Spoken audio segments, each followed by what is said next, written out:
Forced to work from home by your employer? Laid off or feeling depressed at home? Do you want to make money working from anywhere? We'll show you how to do it from your couch. It's time for another episode of the Work From Home Show. Coming to you from their homes in Austin, Texas and Tampa, Florida, here are your hosts, Adam and Naresh. Welcome back to another episode of the Work From Home Show. I'm Naresh Vissa with Adam Schrader, and we have Dr. Michael Lewis with us. He is an MD, a medical physician, not Michael Lewis, the author of many number one best-selling New York Times books. Dr. Michael Lewis is a founder and president of the Brain Health Education and Research Institute. He is an expert on nutritional interventions for brain health, particularly the use of omega-3 fatty acids for the prevention, management, and rehab of concussions and traumatic brain injuries. He founded the Brain Health Education and Research Center in late 2011.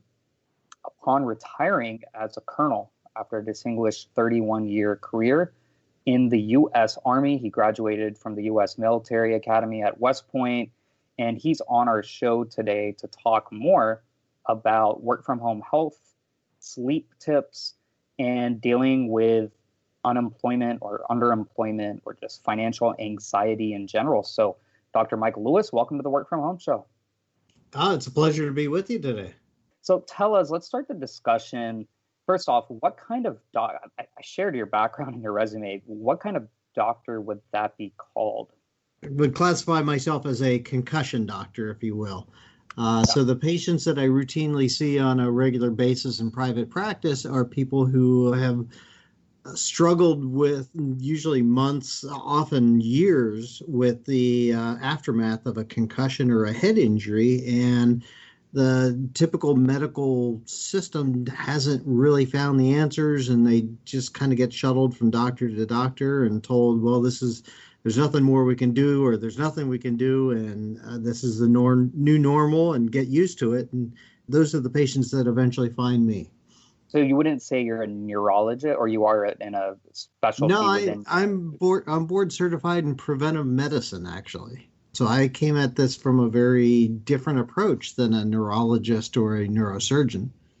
Okay, got it. So how can we apply kind of your expertise and what you're seeing with the brain to improve working from home and staying healthy while working from home?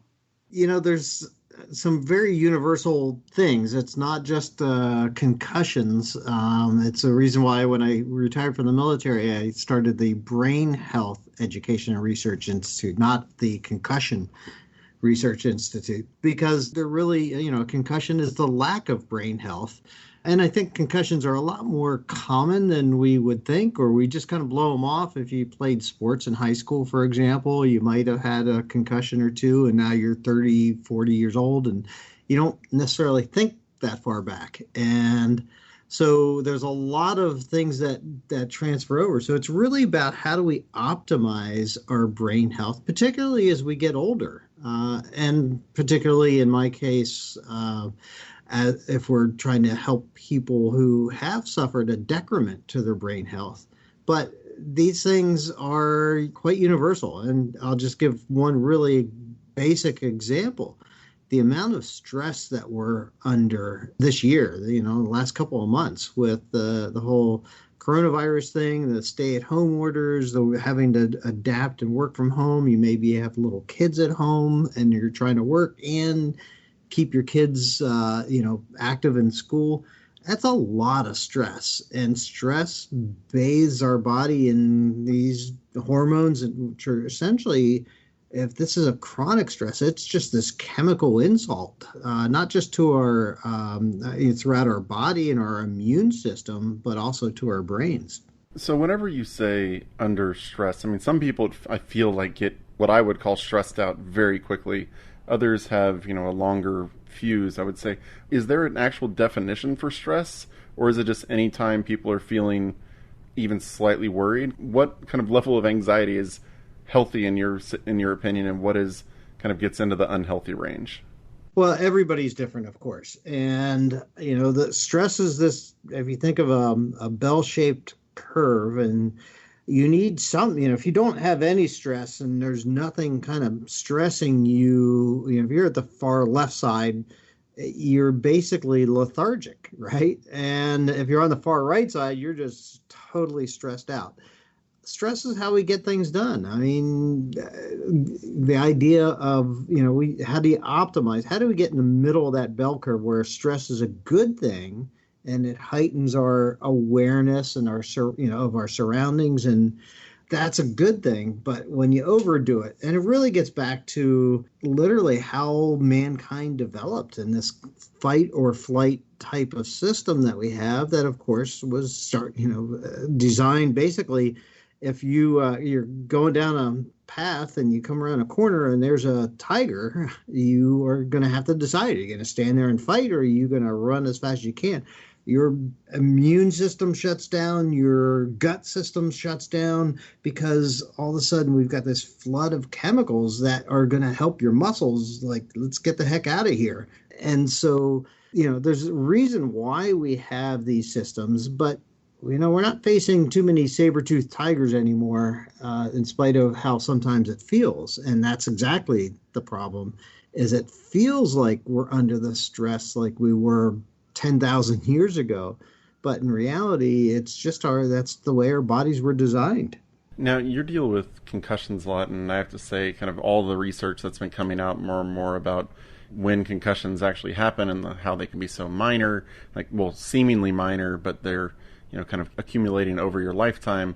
I saw that you were involved in the Pop Warner Youth Medical Advisory Board. Can you talk a little bit about, whenever you're looking at people's kind of brains or whatever, is there a correlation between the impact that stress has on you? Is it similar to what you get with concussions, or are they completely separate things? So when we're looking at concussions, for example, and you think about, the easiest way is you slip on the ice and your feet go flying and you hit your head on the pavement, right?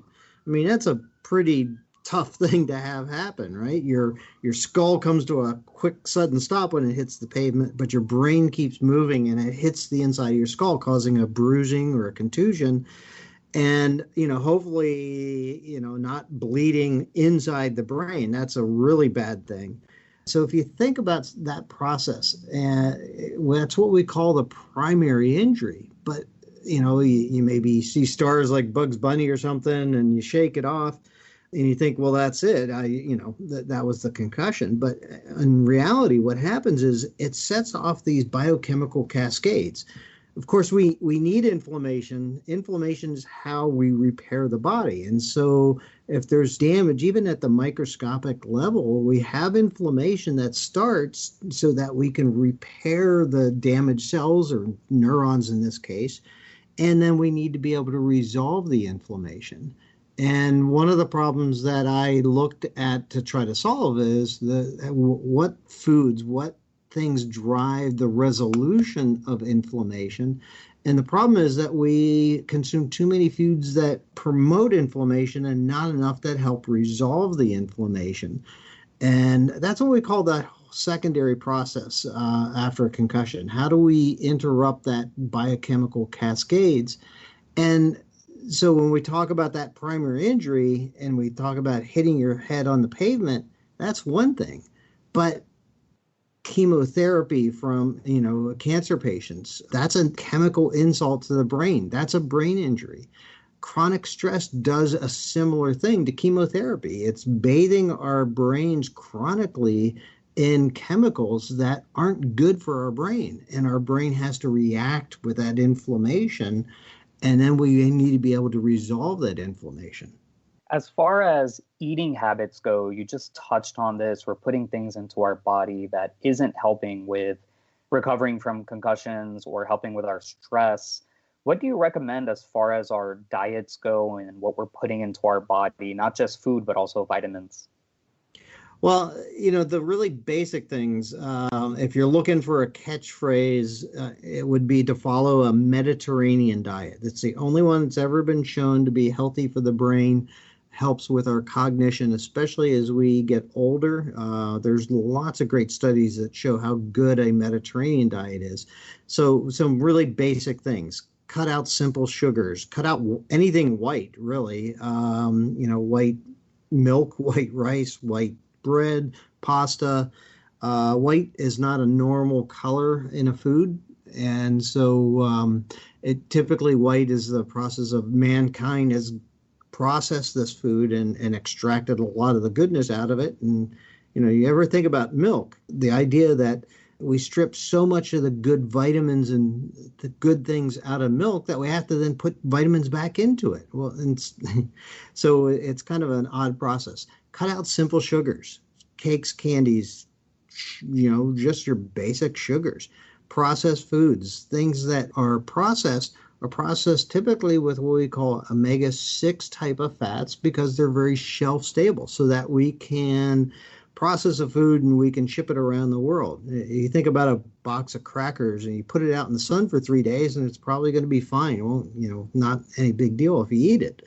But if you put a piece of fish out in the sun for an hour, it's probably going to spoil. It's because fish are high in omega-3s, and omega-3s, another type of fat found in the brain, are really unstable, but they're the real healthy part of the fats that we should be consuming and we don't consume enough of.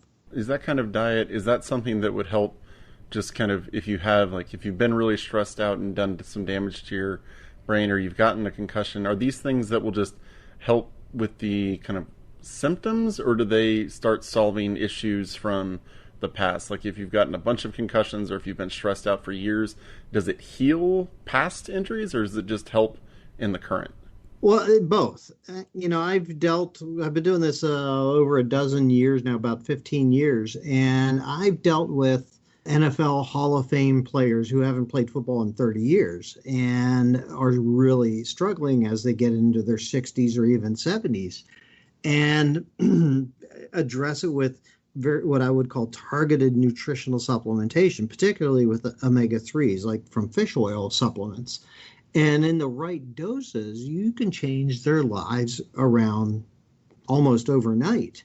And that's somebody that hasn't really had an injury in 30 years. So is it really about, there's lots of great signs that show that we can build new brain cells. We can create new neurons, new synapses between the neurons.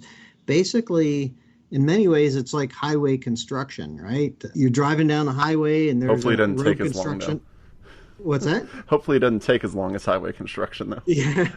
Well, hopefully not, but in some cases it might. And, you're driving down the road and there's, some construction ahead and, you've got your Google Maps or Waze going, and what's it going to do? It's going to tell you there's damage up ahead. You're going to reroute you around that.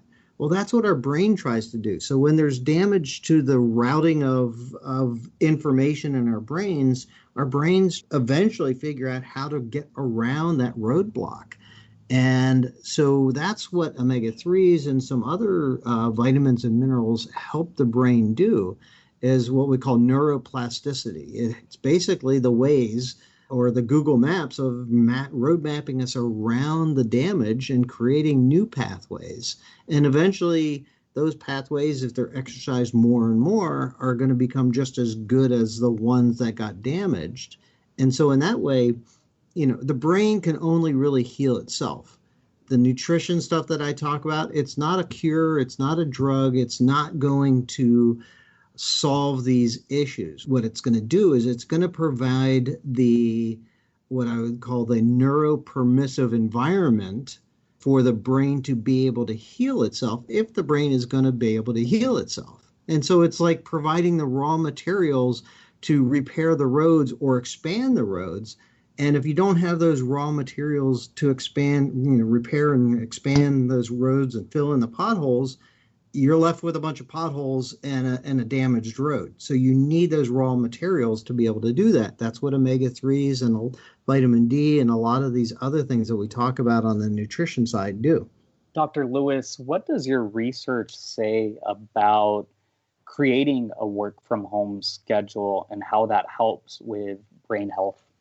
I don't know if anybody's really had a chance to look at it. I mean, obviously people have worked from home for a long time, but not like we're seeing in the last couple of months, where it's massive amounts of people who aren't used to working from home. And so it's really putting a lot of people under stress. I think that we're going to see a lot of issues over the next 5 years or so, that the damage of collapsing our economy and what it's going to do to our, not just our mental health, but also our physical health. I think we're going to see not just, an increase of suicides, as they often go along with unemployment and bankruptcy and things like that. But I should also say that suicides have already gone up. The latest statistic I read is that there have been more suicides during the months of March, April, and May than the entire 2019 calendar year. So those have already gone up. Not surprising, and I think we're going to see that is going to continue. I mean, think about the the fact that we have labeled. I'm going to go on the extremes here. We've labeled liquor stores as essential, but houses of worship are not essential. Spirituality is a whole different. Got to flatten the curve. Yeah, but spirituality is, it doesn't necessarily mean you have to go to a church or a temple for spirituality, but for a lot of people it does. And so I think if we're measuring it, and I'm assuming that we are, the amount of alcohol consumed and the amount of alcoholism is probably going through the roof. And what's the downstream effects of that is, mental and physical health, or damage to our liver. Not to mention the domestic violence and abuse that are probably going up as well. Whenever it comes to setting a schedule, is it important to actually have like a set schedule for like sleep and eating? Or is it just like, if I eat 3 meals a day, it doesn't matter if my breakfast is at 8 a.m. one day and 11 a.m. the next day, if they're spaced out the same, or if I get 8 hours of sleep, doesn't matter if it's at the same time. Does the healing and everything come into play if you keep bouncing your schedule back and forth, or do you need to stay pretty consistent? Consistency is definitely going to be a helpful thing. There's great studies out there that show nighttime workers, shift workers, and the problems that they have, the decreased lifespan on the big picture side of things, but also some of the problems that they have. So if you're, I'll just say, a nurse that's working 8-hour shifts, but you're working mornings for a week and afternoons for a week and nights for a week, your body just really has a very difficult time adjusting to these changes. If you think about just, if you fly to Europe or fly to the West Coast from Florida, as an example, just even sometimes a 3 to 5 hour time zone change and how crappy you feel for a couple of days. That's not good for our immune system. It's not good for our mental health. So consistency is absolutely important. A lot of the healing, as you mentioned, takes place while we're sleeping. And generally that's tied to our circadian rhythms, and whether it's light out or dark out. Our pineal gland, as an example, that senses, things. And so growth hormone, as an example, is sort of the master hormone as far as healing. Growth hormone typically peaks around 3 a.m. And so, what are we doing to our rhythms when we're not sleeping or going to bed at 2 a.m? It's going to throw off everything from our growth hormone levels to our ability to heal or our immune system to stay strong. You touched on unemployment, underemployment, the anxiety that it's causing, suicides. Can you tell us, for those, the latest jobs statistic shows that there are 15 to 20 million people now, which is a lot better than where we were a few months ago. But there are 15 to 20 million unemployed individuals. Outside of eating healthy, building consistently in their schedule, or consistency in their schedule, getting enough sleep, what other tips do you have on how to deal with this anxiety?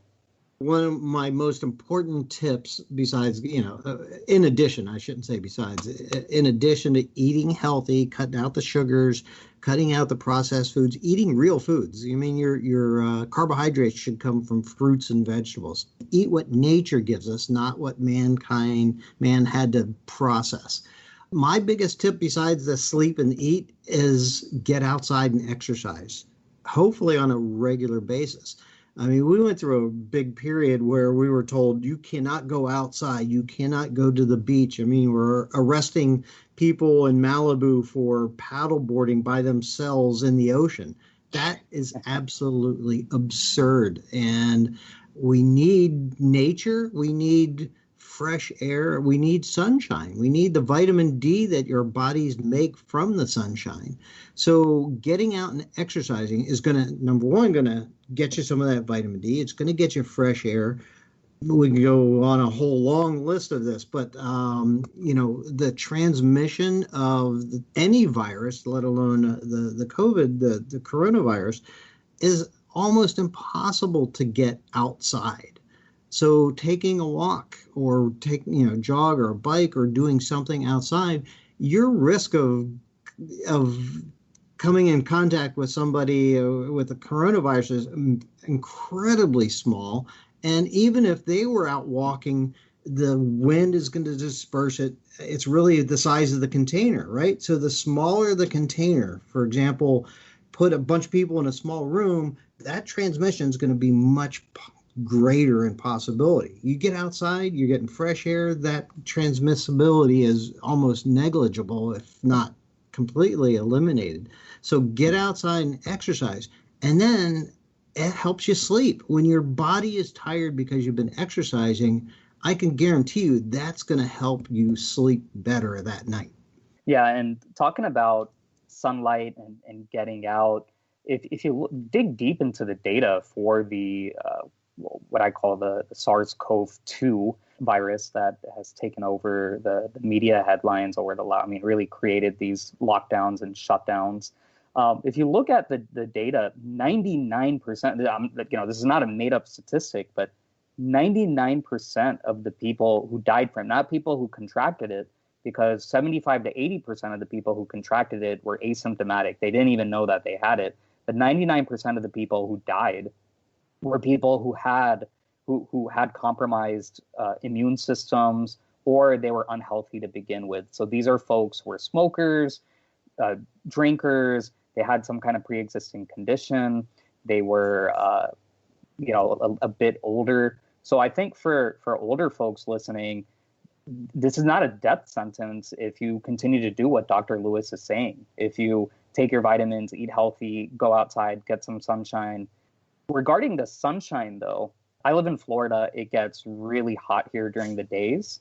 So is there an optimal time? Like, is it okay to go at sundown? Of course, it is okay, but are you getting enough vitamin D? Let's say if you were to go for a run at 8 p.m. at night, as the sun is setting, or after the sun even sets, compared to in the middle of the day when it's 100 degrees outside.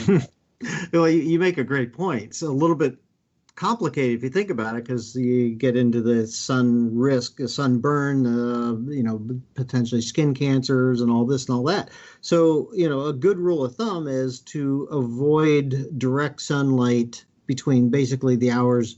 A lot of times you'll hear between this hour and that hour. I will expand it a little bit and say pretty much between like 10 and 3 or 11 and 3 o'clock in the middle of the day. So avoid that middle of the day sun when it is the hottest.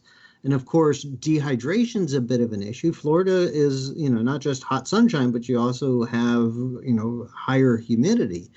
And that can make a person dehydrate a little bit faster as well. So stay out of the sun if you can in the middle of the day, the hottest part of the day, but get out there, get the sunshine, earlier in the day or later in the day. But honestly, I think the sunshine is a great thing, but just the idea of exercising outside, hopefully in nature, in a park if you can, around trees and grass if you can, I think the mental health aspect of exercising is actually far greater than the benefit that you get from the sunshine, which is very good as well. Okay. Now, switching topics now to sleep. Now, I think people are mixed about this. I'm very pro sleep. I tell people that sleep is the secret to my not just business success, but the success that I've had in many different facets of life. But I have close friends who say sleep is for wimps, like sleep is for lazy people. You don't need sleep. Well, you can sleep when you're dead, right? So what do you have to say? The fact of the lack of sleep is going to hasten that. So, go figure. Tell us the importance of sleep. How much do we need? Is it the 8 hours that people say? Is it okay to oversleep, like 11, 12 hours? What does your research say about that, especially for work from home individuals? Well, let me just clarify one thing. This is not direct research that I am conducting. So it's if you say research, it's really me reading the literature and having been through medical school and practice for 25, 30 years and so on. So, but we'll take it from there. Everybody's different. You can have two people, best friends, for example, and one of them seems to function and do great on 5-6 hours of sleep, and another person 8 hours of sleep is not enough.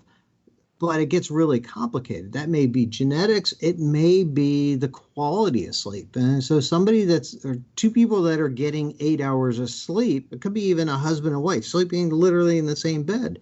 They might both get 8 hours of sleep, and one of them is waking up rested and the other one is dragging all day. So that really speaks not just to genetics, but quality of sleep. So somebody that's tossing and turning all night, are they really getting the deep, restful, restorative quality of sleep that somebody next to them who is sleeping and getting into that deep REM sleep? So sleep can get really, really complicated. I'm a big fan of magnesium at bedtime to help that quality of sleep. It's not something that will knock you out like any of these pharmaceuticals or Benadryl or things like that. But magnesium, we tend to be deficient anyway in magnesium. And so magnesium at bedtime can really help with the quality of sleep.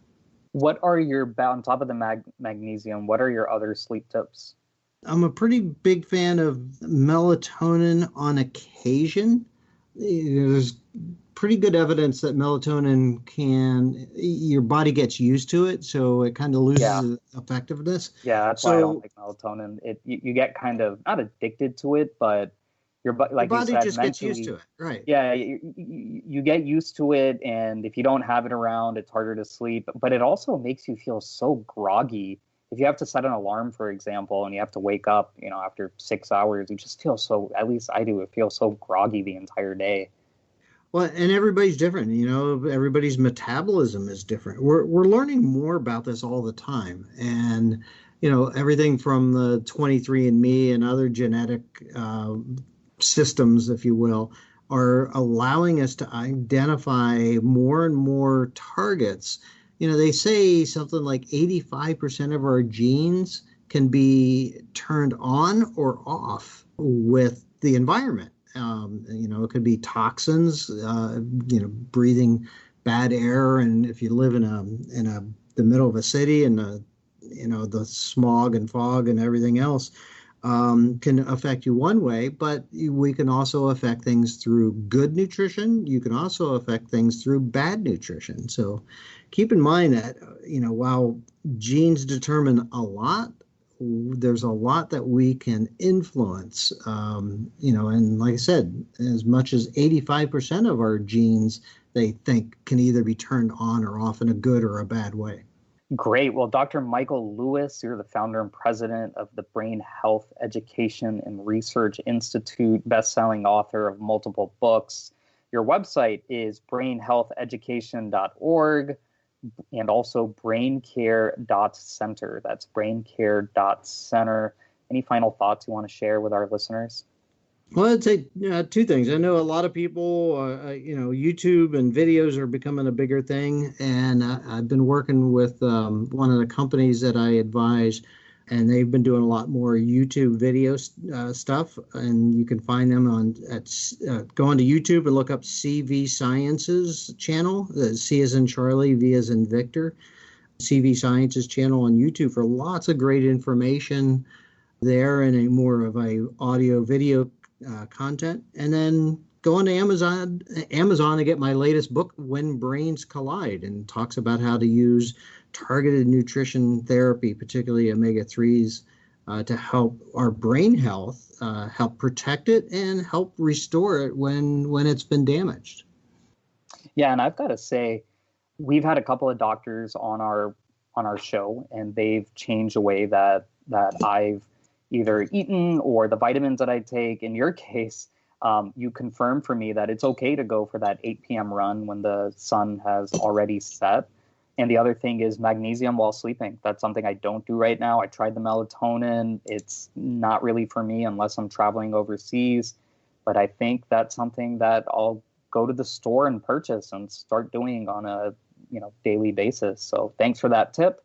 Thanks for coming on the Work From Home Show. To all our listeners, visit www.workfromhomeshow.com to catch all of our previous episodes, including this one with Dr. Michael Lewis.